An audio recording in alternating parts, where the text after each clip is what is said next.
While today, the inauguration ceremony for the U.S. president is a huge event, it had humble beginnings. The inauguration process dates back to 1789, and it was for the first U.S. president, George Washington. That occurred on April 30th in New York City. Washington placed his right hand on a Bible and said the words written in the Constitution.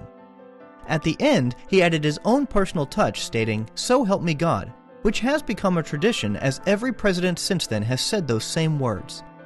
In 1801, Thomas Jefferson became the first president to be officially declared president in Washington, D.C., where the inauguration took place, as it had recently become the federal capital. The presidents have celebrated their inaugurations in different ways. Washington danced the minuet following his inauguration. In 1809, America's fourth president, James Madison, and his wife, Dolly, became the guests of honor at the first inaugural ball. Tickets for the exclusive event sold for only $4. In 1841, the longest inaugural address was given by William Henry Harrison. He spoke more than 10,000 words during a snowstorm. He died 1 month later from pneumonia, which he contracted on Inauguration Day. The first president to take oath on January 20th was Franklin D. Roosevelt in 1937. A change was made by the 20th Amendment to the Constitution, allowing Inauguration Day to take place the same date that's in use currently. If January 20th falls on a Sunday, the public ceremony takes place the following Monday. Now it's time for America to bind the wounds of division.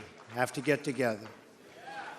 To all Republicans and Democrats and independents across this nation, I say it is time for us to come together as one united people.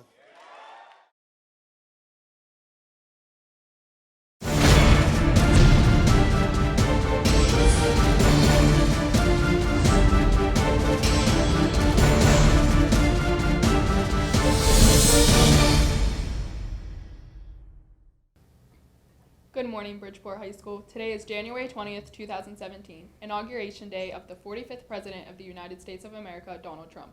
This is your WBHS News, and I'm Destiny Litchwa. Entries for the Belmont County Anthology are now being accepted.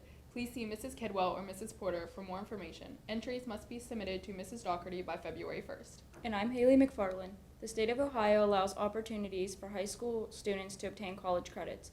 The program is called College Credit Plus. An informational meeting will be held on February 1st at Ohio University Eastern for you and your parents to learn more about College Credit Plus. For more information, see the email Mrs. Falcone sent to all freshmen, sophomores, and juniors, or stop by our office with your questions. Students who turn in their iPad at the end of the day are reminded of the new procedure and are asked to leave the iPads on the cart by the trophy cases at the end of each day. Attention Interact Club seniors, Mrs. Mendelson has applications for the Rotary Interact Scholarship. Pick up your application packet today in room 611.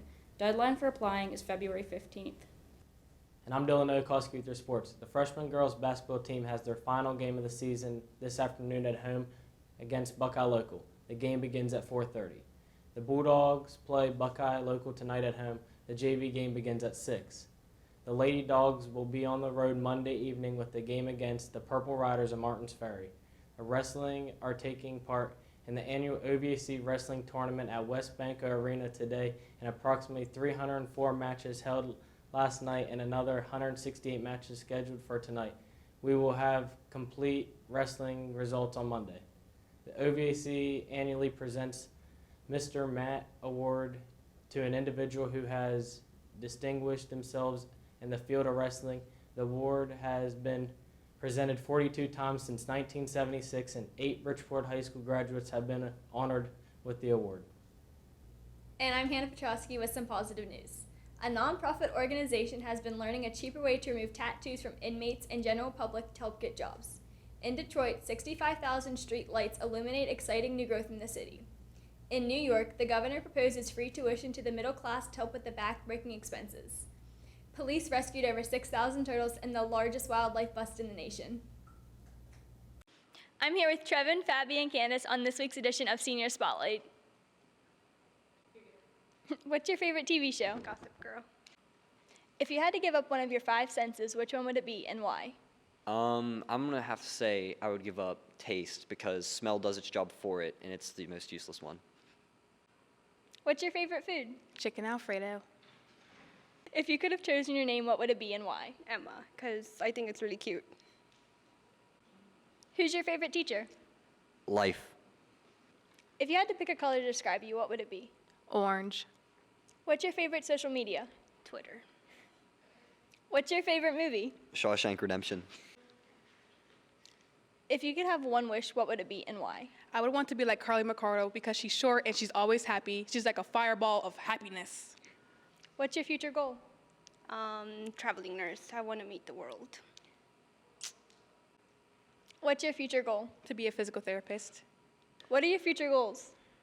My main goal in life is to be happy with what I do, so I'm just going to major in computer engineering and see where that takes me. Thanks for sharing a little bit about yourselves.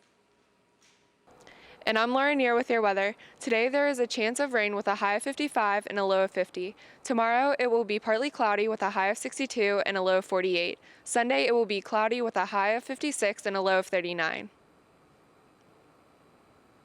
Lunch for today is chicken stir fry with vegetables, hash browns, mixed fruit, oatmeal bar, and milk. Have a great weekend, Bridgeport. The games to play, so say I want